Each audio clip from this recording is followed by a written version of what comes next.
get this. Let's get this bread. Good morning, Frady Bunch. I'm bringing that back. We're sticking to it. It's happening, so embrace it. Yeah. Okay, so I am going to do kind of like a story time, and then while simultaneously making bread. Yay! I love making bread. It really scared me at first. I think I mentioned that in my dinner roll recipe video. When I first started trying to make bread, it kind of scared me a little bit, but really, bread is your friend. It's really not as fiddly, some of it, at least what I've tried, not as fiddly as what people will lead you to believe. But granted, I am a novice and I haven't really tried any super duper complex bread recipes. These are just very standard, run-of-the-mill, that's kind of funny, bread recipes. I actually got this recipe from my very, very, very good friend, one of my very best friends, Mackenzie. She got it out of a Game of Thrones cookbook, and she made it and sent us pictures in our group chat, and I was like, I have to have the recipe for that bread. It's just a crusty white bread, so nothing super fancy, but it tastes so good, and like the crust on it is just super like crunchy and just very like, very rustic. And it's gonna go great with the dinner that I'm gonna make tonight. So yeah, so excuse me, my bad. So yeah, so let's get started and get into this, and then we'll talk. Hey. Ooh, that's probably still too hot. I have 3 cups of warm water here. 3 cups. It's probably a little warm, but I'm gonna pour it out into this bowl, which is a little on the cooler side. It's not like cold by any means, but it's cooler than the water. So we're just gonna let that hang out for a couple seconds, because it really is supposed to be warm, not hot, and I think I got my water a little too hot. Oh well, rookie mistake, please forgive me. Okay. Okay, and so to the water, we're going to add, it says 1 to 2 tablespoons of honey. I think I'm gonna go with just 1. I want a little bit more on the savory side, so just gonna do the 1. Get out, bear. Fun fact about me, I don't really like honey, which seems like weird to say, because it's just like sweetness, you know? It's just like saying that you don't like sugar. It's more or less the same thing. I don't know, I'm not super big on like florally flavors, and I know like where the honey comes from directly affects the flavor of it, and I just like, I'm not a big floral person, so yeah, honey and I, we just aren't super great friends. So yeah, so the honey is basically just food for the yeast. The yeast needs sugar to activate. So here we are. I've got 2 packets of active dry yeast, which equals to about 1.5 tablespoons. I just buy the packets. I think it's nice to have them in an already like controlled dosage, controlled amount, versus me trying to make sure I have the right amount and measure everything accordingly from like a jar of active dry yeast. So, but it's a personal preference, whatever you like, whatever you prefer to use, whatever you have on hand. And just gonna mix this together.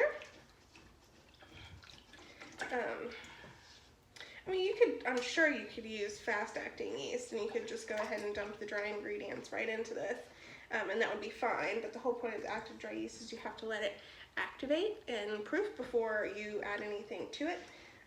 Otherwise your bread will just fall flat and you won't have a rise. And it won't be very good. So we're just gonna let that activate for a few minutes. So that's activating.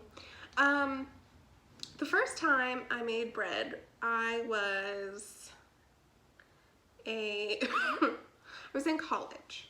I think it was my third or fourth semester, I don't know, somewhere around my sophomore year. I took a biology class, and I took it online, which was a really bad idea. I'm a very visual person, and like when I'm in class, I can see like what's going on, and you know, and like how things are supposed to be. And like when you do it online, it's a little different, and like my teacher wasn't that great. So yeah, we did something about like mold and spores, and yeast is that basically, kind of. And actually I really don't know. I remembered like it was like all in the same, we're talking about whatever. Anyways, whatever. Yeast. So part of our one of our projects was to like make a loaf of bread. And I want to say she gave us the recipe, or maybe I had to find a bread recipe to make. And it did not turn out at all. I don't know what happened. I wasn't like as into baking then as I am now, especially for like things that were not sweet. At the time I exclusively baked like cookies and cupcakes and brownies, and 90% of the time, actually, yeah, well, no, 95% of the time I use like box mix, which is totally fine. Like, no hate, I still use box mix if I'm in a pinch and need to do something. But yeah, so it didn't turn out well. Like the yeast didn't activate, and like my bread just like fell flat. It was like really dense and gross, and it was just ugh, ugh. Anyways, so I didn't make any bread after that until actually probably last year. I made a focaccia, which was super easy and like super yummy. My brother and I made it together, and we ended up just like eating the whole thing by ourselves. It was like a garlic herb focaccia, so it had like rosemary and thyme and garlic, and it was so good. I will actually, you know what, if you guys are interested, I could show you how to make that recipe, because it was really easy, and it's pretty much foolproof as far as breads go. So if you'd like to see that, let me know, mention it in the comments, tag me on Instagram, whatever you want to do. But yeah, so after I made that focaccia, I got a little bit more confident. We made this bread recipe, and then I delved into more like enriched doughs. So I made donuts, and I made the homemade dinner rolls, which have all turned out really good. So once you get past the initial like fear of it, you can have pretty good success at making bread. So yeah. All right, so this has been going for a few minutes. I love the smell of like yeast activating and like yeasty bread. I just think it smells so good. It just smells so like it just smells homemade, duh, obviously, but it smells really good. It's getting really bubbly. It's poofing up. I don't know if can you see the poof? See where it's poofing? I'm gonna let that go just a few more minutes. Let it get to activating, because we don't want to rush it. So I am in the process of redecorating my kitchen. Kind of, sort of. As you can see, we got this shelf, which is nice because I can put a lot of the tools that I use for baking and everything on the shelf that don't fit in the cabinets, because I basically overrun my kitchen with gadgets and pots and pans and baking necessities, so that's fun. Yeah, so Jake's dad got us that for Christmas, and it's been really nice, and yeah, so it's nice to have the extra storage. But I want to paint, and I want to maybe paint the cabinets. I'm not sure. It's a lot of work. But yeah, so I have this whole like Parisian cafe theme in my mind. And so I got these canisters at TJ Maxx. This one says flour, and I have another one that says sugar. And I really love the look of them. And they were super cheap, so that's nice. Before I had sunflowers, I think you guys have noticed that with my curtains and all of my utensils. Things have gone a little bit overboard with the sunflowers, and I'm over it. So, yeah, okay. That is ready. So we're going to just measure out and put in 6.5 cups of all-purpose flour into this yeast mixture. Okay, so for 6.5 cups of flour, we need 1 tablespoon, right? Yeah, 1 tablespoon of coarse salt. So I'm using coarse kosher salt.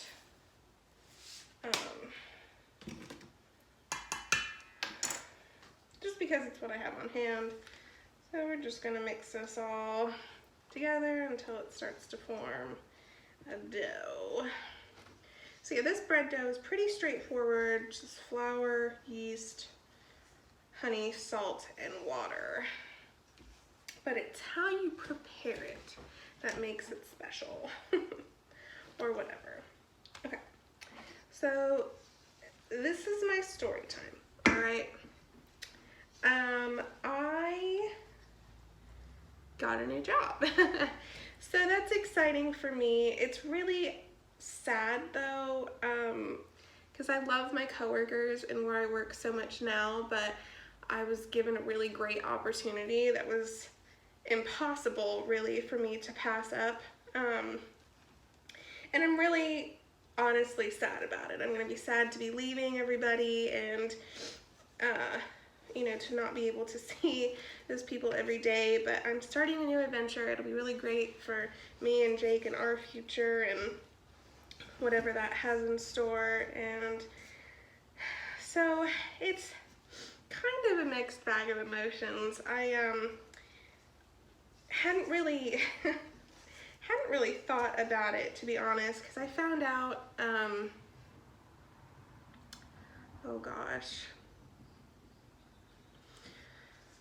probably a few weeks ago, and I told my boss and my coworkers, you know, that I had gotten a new job, but it was like conditional because I had to have a background check and I had to have, you know, all of these things done ahead of time, and it was all like conditional that, you know, I would get this job if all of that came back negative, basically, which it did. So I turned in my notice a couple weeks ago. It was pretty much like a 3-week notice. So I guess it was week before last. It ended up being a 3-week notice, and it's been a very like emotional time for me. Pause in the story. We're going to dump flour out on this countertop that I've cleaned, because we're going to need spread that around. Toss that out. I love the feel of, oh, you can't see me. Just move it down then. Can you see me now? Okay, so I'm just gonna get this to come together. Ooh. It's pretty wet until you get it all worked, so, you know, you just gotta keep adding flour as you need it. Need, N-E-E-D, and need, Kate, N-E-A-D, need. Double entendre. Yeah, so it's been a really like sad and emotional time for me. I cried so hard as I told everybody, you know, like, hey, like I got a new job and like I am so sad to be leaving and not, you know, seeing you guys every day anymore. Like, and it is a really, really big opportunity, and I have to keep reminding myself of that. And it's just scary because I haven't done anything like it before, and it's tough. It's really tough, and but like, I know, you know, they're all happy for me and super encouraging about it, and not, you know, upset in the least bit that I'm taking this opportunity, because they know how good it is for me. And I think it's really great when you work with people who provide that kind of support system for you. So yeah, but I've started gradually telling customers like when I remember, because I really honestly haven't thought about it. And I start 2 weeks from today, and I was sitting on the couch last night and I was like, oh my gosh, I have a new job in 2 weeks, and it's a complete 180 from what I'm doing now, and I'm kind of freaking out a little bit. And you know, Jake is being really encouraging, like, you know, don't freak out, like, you're gonna be fine, and it's really like a good opportunity for you, and you know, like, everything's gonna work out. You just gotta, you know, have a little faith, and you know, try not to worry about anything else you have going on. Just focus on the job. Like, I know that, I understand that, but it's not it's not that easy. It's not, you know, as simple as, oh, I have a new job, goodbye. You know, it's sitting and thinking about it, and analyzing every situation and how things are going to be, and what are my new coworkers going to be like, and you know, is it a job that I'm going to like? Like, yes, it's a good opportunity, and yes, it's something that I want to do, but will I like it? You know, and that's another really big factor for me, is happiness in the job place. And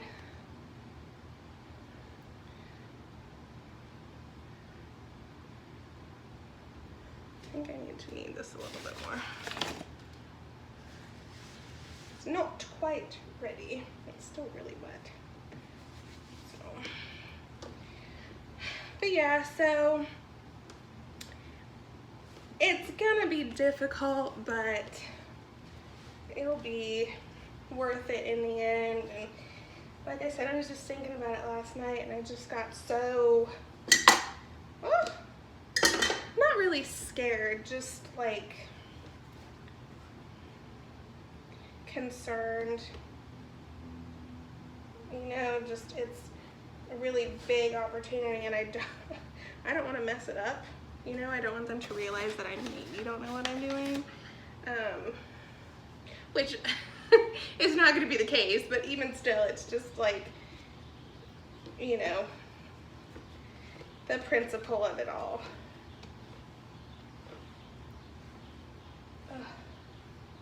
Ugh. Heck, man.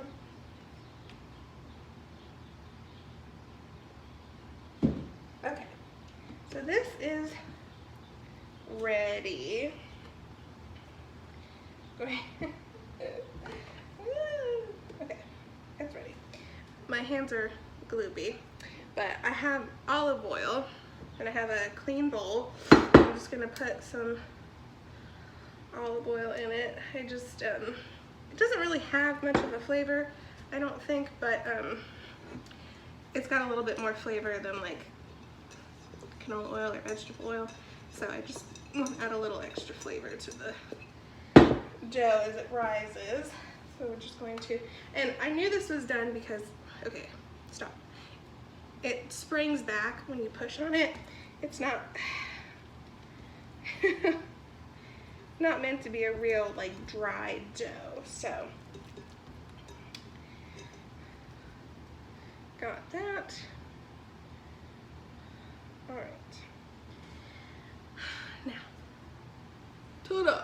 All right, I'm gonna cover that with a towel, and I'm gonna let it set over on the back right corner of my stove, because that's where I let all of my bread proof. And when it's doubled in size, 1 to 2 hours from now, I will show you what to do next. Okay, so the dough has been rising about an hour now.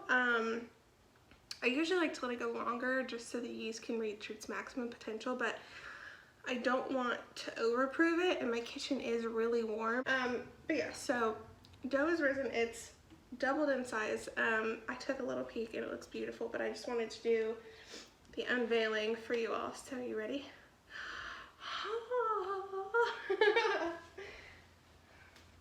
It's like a beautiful little magic trick. Look at how beautiful. It smells so good. It's really like airy and jiggly. So I'm going to turn this out onto a lightly floured work surface. And because we oiled the bowl, it's just gonna slip right out of there. Voila, beautiful. Oh, that's nice. Okay, so I'm not gonna fiddle with this too much. I'm going to just lightly flour this. And now we're going to cut this into thirds. So I think the best way to do that is like a peace sign. So just, and I have my, what is this? Pastry? No, bread cutter, bench scraper thing. So we're just gonna cut it like a peace sign. So down the middle, off to the side, off to the side. Okay. Woo. Get it there. Beautiful. Okay. So now we're just gonna kind of mold this into a ball. Okay, so we're just going to like tuck the bottom as we're rolling because we want a nice like smooth top initially. Just going to tuck it on the bottom, give it a cute little butt. And I'm putting it onto a baking sheet that I have lined with, not lined, but put down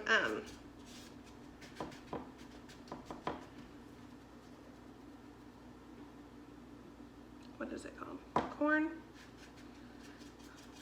Cornmeal? Cornmeal. So yes, we're just gonna put that on the spots where I did the cornmeal. Now my baking pan is not technically big enough according to this recipe. They want you to have them like 4 inches apart. So I just stagger them. I'll put like one in a corner and give it a little bit of room to grow, and then put like one up in like the middle area and give it a little bit of room to grow, and then put one in the another corner. Give it a little bit of room to grow.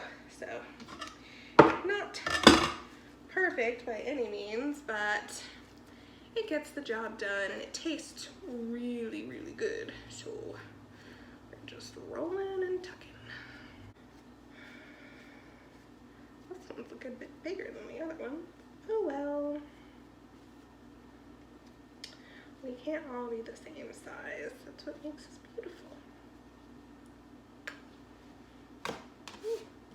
Alright, so there's our dough. It's so beautiful. Okay, so now we're just going to dust the tops with flour. Okay, so I have a bread knife here, a serrated knife. So we're just going to score the bread because it needs room to grow when it cooks. And when you cut it and then like let it proof again, you're just like making, you know, ensuring that the loaves get big and beautiful. So I'm gonna do a design that I haven't done before. I've actually featured this bread on my Instagram before, and it tastes so good. But I wanted to show you how to make it because it's always nice to have a good bread recipe in the back of your pocket. And like I said, this makes 3 small loaves, so like I can gift one to somebody, Jake and I can share a loaf, and then have another loaf to spare.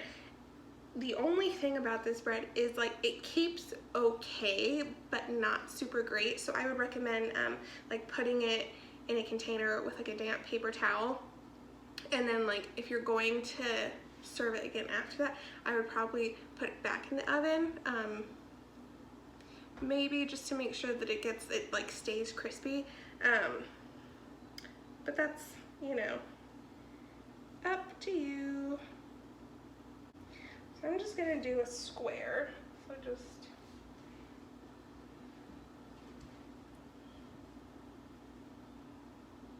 making sure that it is actually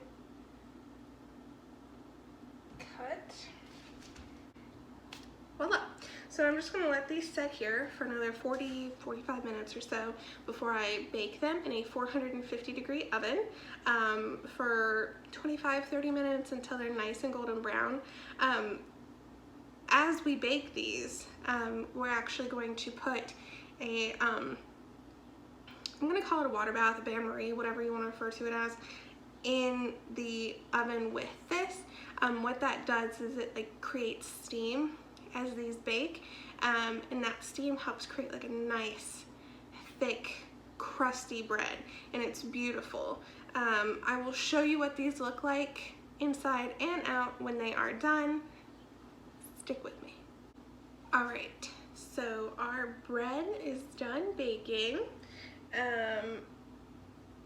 It proved the second time for 30-35 minutes, and then I put it in the oven for 25 minutes.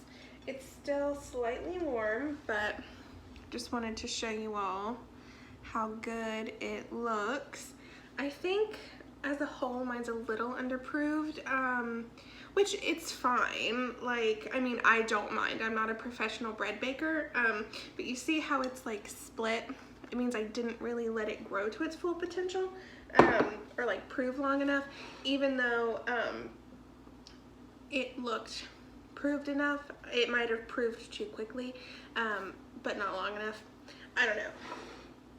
It'll still taste great. But yeah, you can see where I cut it and the nice flour on the top. And then, see, it sounds hollow and it's still warm, but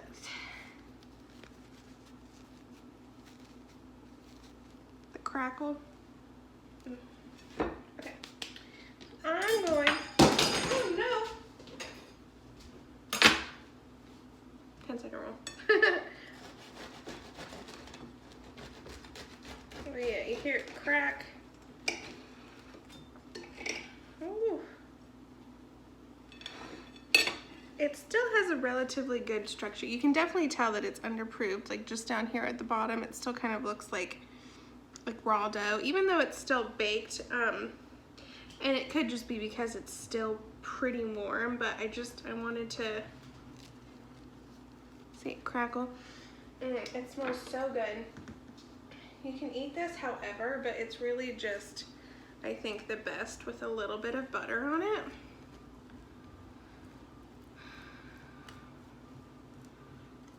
You see it's still warm, it's like melting my butter.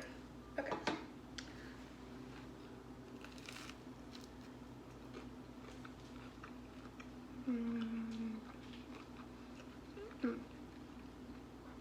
It's so good. It's just like,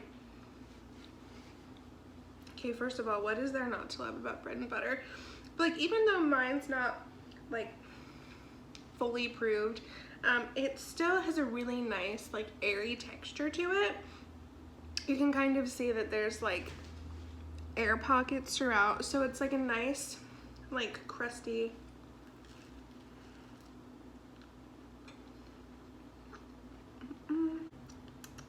nice crusty rustic loaf. It's really good. I could seriously sit here and eat this whole loaf by myself. I love bread so much.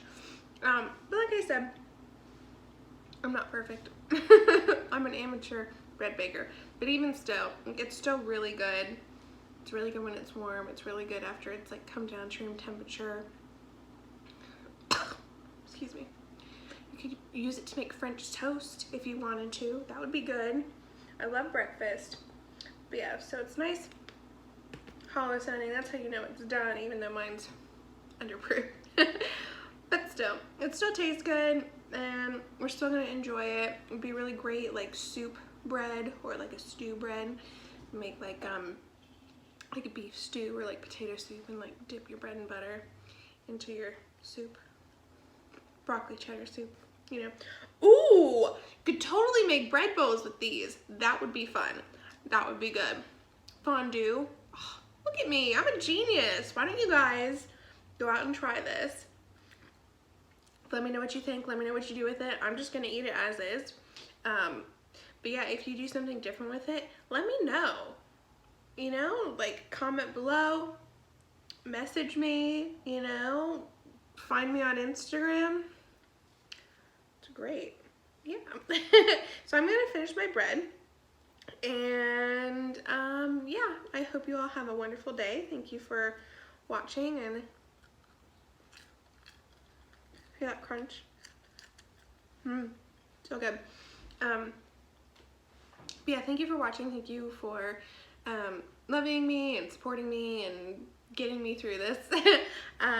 Shout out to all my new followers out there. Hi, how are ya? It's good to have you. Glad to see that you're here. And yeah, I'm really terrible at wrapping these things up, so I'm just gonna go now.